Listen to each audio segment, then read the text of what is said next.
Hello everyone, it's Shane Kanto, your Wasteland reviewer, and I'm here to review Potato Dreams of America.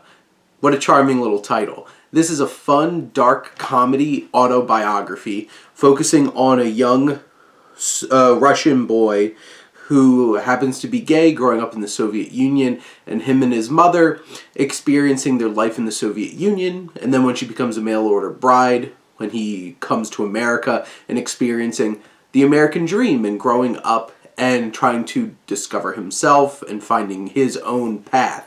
And this film is from writer-director Wes Hurley and has a very small budget, you can tell, and it does it in a charming way. It looks cheap, but it looks like it's in a purposeful way to make this look like, hey, we're from this tiny run-down place in Russia, and, we're making the most of it, and there's just this happiness about it. This is a very provocative film. It doesn't really pull any punches in terms of what it tries to portray. There's particularly one scene when it's like you keep having Potato go to school, and all the horrible anti-Semitic, homophobic, racist kinds of things that all of his classmates and his teachers say. It's just like, oh my god.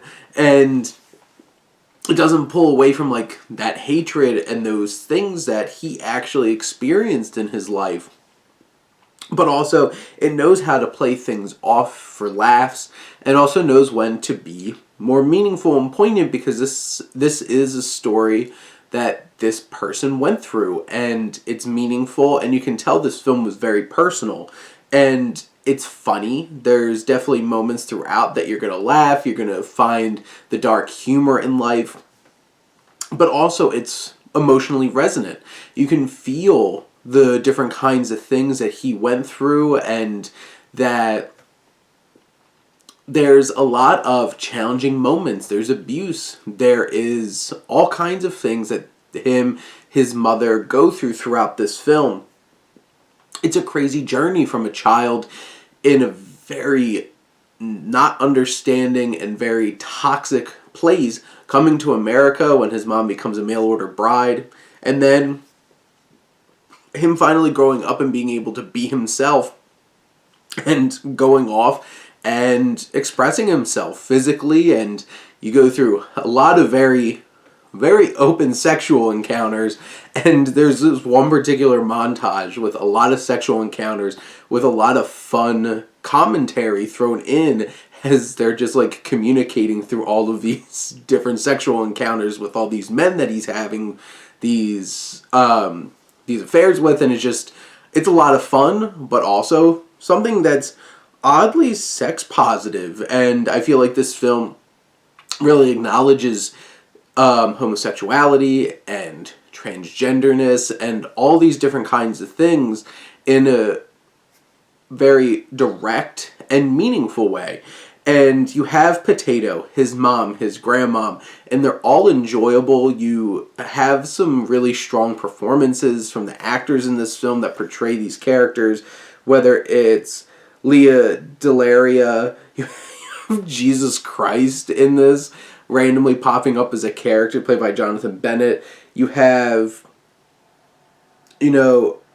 Sera Barbieri, who plays Lena when they're back home. You have a couple different actors like Tyler Bocock, who plays the older version of Potato when he comes to America. And you just have a really fine supporting cast here that brings life to this story. And the thing is, this film is very uneven in its execution. So there's some editing problems. It's very choppy in terms of its storytelling. And the script can be a little sloppy. And even though those things don't always come together perfectly, and you could feel how slapped together this film can be at times, it's still such a wonderful, worthwhile experience in such a meaningful way. And you'll just have a blast watching it. And you can get past some of the messiness to enjoy how provocative and emotionally resonant this film is, and you could just have a wonderful experience. But those are my thoughts on Potato Dreams of America. Let me know what you think, and let's talk some movies. But thank you as always for tuning in and supporting your Wasteland reviewer.